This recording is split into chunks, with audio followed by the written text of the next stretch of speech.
అతి తక్కువ ఫీజుతో కోచింగ్ ఇస్తూ మీ గవర్నమెంట్ ఉద్యోగం కళని నిజం చేస్తుంది లేస్ అకాడమీ.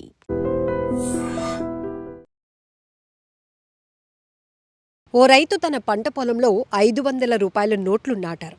ఎందుకు ఏంటి అంటే ఇది తనకు జరిగిన నష్టం. తన బాధను ఎంతమందికి చెప్పుకున్నా, తన కష్టాన్ని చూడమని అధికారులకు విన్నవించుకున్నా ఎవరూ పట్టించుకోకపోవడంతో ఇలా వినూత్న రీతిలో తన నిరసన తెలిపాడు. రాజస్థాన్ నాగౌర్ డిస్ట్రిక్ట్కి చెందినటువంటి మల్లారం బవారి అనే ఓ రైతు పత్తి పంట సాగు కోసం బ్యాంకులో ₹1,00,000 లోన్ తీసుకున్నాడు. అయితే భారీ తరచుగా వర్షాలు కురుస్తూ ఉండటం వల్ల తన పంట పూర్తిగా నష్టపోయాడు. ఈ నష్టాన్ని భరించలేనటువంటి అతను అధికారుల చుట్టూ తిరిగాడు. క్రాప్ ఇన్సూరెన్స్కి కూడా అప్లై చేసుకున్నాడు. అయినా కూడా రాకపోవడంతో అధికారులు ఎవరూ పట్టించుకోకపోవడంతో ఏం చేయాలో తెలియక ఇలా తన పంట పొలం దగ్గరికి వెళ్ళి తన దగ్గర ఉన్నటువంటి ఆ డబ్బుల్నే ₹500 చేంజ్ మార్చి ₹500 నోట్లను నాటి వీడియో తీసి సోషల్ మీడియాలో ఎవరో సహాయంతో అప్లోడ్ చేసి తన బాధ, తన నిరసన అందరికీ తెలియజేయాలి అనుకున్నాడు. సో ఈ వీడియో కాస్త ఇప్పుడు సోషల్ మీడియాలో వైరల్ కావడంతో నెటిజన్లంతా కూడా ఈ రైతు కష్టాన్ని చూడండి, తన సమస్యని పరిష్కరించండి అంటూ అధికారులకు రిక్వెస్ట్ చేస్తున్నారు. సో ఇక్కడ మనం చూడొచ్చు, తను పూర్తిగా పంట నష్టపోయినటువంటి పరిస్థితి, దాంట్లోనూ రైతుల కష్టం ఎన్ని మాటల్లో చెప్పినా తీరనిది. ఎందుకంటే వాళ్ళు ఆ పంట చేతికొస్తే, పంటలో లాభం వస్తే ఇంకా ఇంకా ఇంకా పండించడానికి, ఇంకా క్వాలిటీ క్రాప్ని మనకి ఇవ్వడానికి ట్రై చేస్తూ ఉంటారు. కానీ ప్రకృతి వైపరీత్యాలు కావచ్చు, అకాల వర్షాలు, ఇట్లాంటి పరిస్థితులు కావచ్చు, లేకపోతే వేసినటువంటి ఈ విత్తనాల్లో క్వాలిటీ లేకపోవడం, ఇలా అనేక రకాలుగా రైతులు నష్టపోతూనే ఉంటారు. అయినప్పటికీ కూడా వారు నమ్ముకున్నటువంటి వృత్తిని, వ్యవసాయాన్ని మాత్రం ఎక్కడ విడిచిపెట్టరు. వాళ్ళ హోప్ని కూడా ఎక్కడ వదులుకోరు. అయినప్పటికీ కూడా ఇలాంటి వాళ్లకు అధికారులు కూడా ఆ స్థాయిలోనే హెల్ప్ చేస్తే బాగుంటుంది అనే అభిప్రాయం కూడా ఇప్పుడు నెటిజన్లు వ్యక్తం చేస్తున్నారు. ఈ రైతు బవారి కూడా ఏం చేయాలి, ఎంతమంది చుట్టూ తిరగాలి, నష్టపోయామని చెప్పుకుంటున్నా కూడా మన కన్నీళ్లు తుడిచేవారే ఎవరు లేరు అనే ఒక ఆవేదన, ఆఖరికి ఆయనకి ఇలాంటి ఆలోచన వచ్చింది. పంట పూర్తిగా నష్టపోయాం కాబట్టి బ్యాంకులో తీసుకున్నటువంటి ₹1,00,000 లోన్, ఈ అప్పును నేను ఎలా తీర్చగలను అనేది తన ఆవేదన.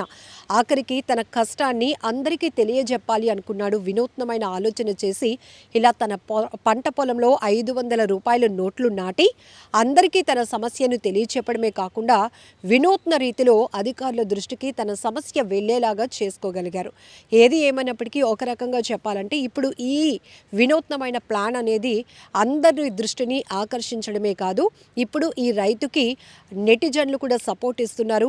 ఆ రాజస్థాన్కు చెందినటువంటి నాగౌర్ జిల్లాకు చెందినటువంటి అధికారులు కూడా ఈ రైతు కన్నీళ్లు తొడవండి, ఆయన కష్టాన్ని తెలుసుకోండి, ముందు అక్కడికి వెళ్ళండి అంటూ కూడా రకరకాల కామెంట్లు కూడా చేస్తున్నారు. మరి ఈ వీడియో పైన మీరేమంటారో కూడా కామెంట్ బాక్స్లో మెన్షన్ చేయండి. ఇప్పటికీ మనం అనేక ప్రాంతాల్లో చూస్తున్నాం, అది రాష్ట్రం ఏదైనా కావచ్చు, ప్రాంతం ఏదైనా కావచ్చు, రైతులు ఎన్నో రకాలుగా నష్టపోతున్నారు. ఇప్పటికీ కూడా అందరం ఆల్టర్నేట్గా మనం ఇక్కడ లాస్ అయితే అక్కడ వెతుక్కోవచ్చు, ఇక్కడ పెట్టుబడి పెట్టి లాస్ అయిపోయాం, అక్కడ ఇంకొక దగ్గర మన అదృష్టాన్ని పరీక్షించుకోవచ్చు అనే ఆలోచనతో రైతు కానీ ఆలోచిస్తే ఈరోజు వ్యవసాయం చేసే వాళ్ళే కనుమరుగైపోయే పరిస్థితి. ఆఖరికి ఇప్పుడు మనం రైతులను చూడాలి అంటే కూడా బాగా మారుమూల గ్రామాల్లోనికి, పంట పొలాలు ఉన్నటువంటి ప్రాంతాలకు వెళ్ళి తెలుసుకునే పరిస్థితులు వస్తున్నాయి. ఎందుకంటే ఒకప్పుడు రైతును చూడాలి అంటే జనరల్గానే మనం విలేజ్లకు వెళ్ళినప్పుడు ఆ పంట పొలాలు, పచ్చని ఆహ్లాదకర వాతావరణం చూసి బాగా ఎంజాయ్ చేయడమే కాదు, ఇంత అద్భుతంగా అందంగా ఉంటుంది అనుకుంటాం. కానీ రైతుల జీవితాలు మాత్రం అంత అద్భుతంగా అందంగా ఉండవు. నిత్యం వాళ్ళ కన్నీళ్లతోనే వాళ్ళ జీవితాలు నెట్టుకొస్తూ ఉంటారు. లాభం వచ్చినా, లాభం రాకపోయినా, నష్టపోయినా కూడా వాళ్ళు ప్రకృతిపైనే ఆధారపడతారు. అలానే తమ కష్టం మీదే ఆధారపడి వ్యవసాయాలను చేసుకుంటూ వెళ్తారు. అయితే తమకొచ్చినటువంటి కష్టాన్ని నేరుగా అధికారుల దృష్టికి తీసుకువెళ్ళాలి అనుకున్నప్పుడు కూడా అక్కడ సరైన స్పందన లేకపోతే మాత్రం వాళ్ళు ఏం చేయలేనటువంటి నిస్సహాయ స్థితి వాళ్ళని వెంటాడుతూ ఉంది. ఇప్పటికీ కూడా ఎంతోమంది ఇలా పంటలో తమ కష్టాన్ని పెట్టి వ్యవసాయాన్నే నమ్ముకొని జీవితం సాగించిన వాళ్ళు కూడా ఆరోగ్యపరమైన సమస్యలు వచ్చినా కూడా వాళ్ళని పట్టించుకునే పరిస్థితులు కూడా ఉండవు. ఇట్లాంటి ఈ రైతు మాత్రం కొంచెం వినూత్నంగా ప్లాన్ చేసుకొని తనకు జరిగిన అన్యాయం ఏంటి, తనకు జరిగిన నష్టం ఏంటి అందరికీ తెలియాలి అంటే తన పంట పొలంలో పంట కాకుండా నోట్లు పండాయి ఏంటి అనే ఆలోచనతో అందరినీ ఆకట్టుకోవాలి అనుకున్నారు. ఆ విషయాన్ని అందరికీ చెప్పి తన సమస్యకు ఒక పరిష్కారం దొరుకుతుందనే ఒక ఆశతో ఇలా చేసినటువంటి ఈ ప్లాన్ గురించి మీరేమంటారు కూడా కామెంట్ బాక్స్లో మెన్షన్ చేయండి. నిజంగా ప్రస్తుతం ఉన్నటువంటి సమాజం దేనికి ప్రయారిటీ ఇస్తుంది?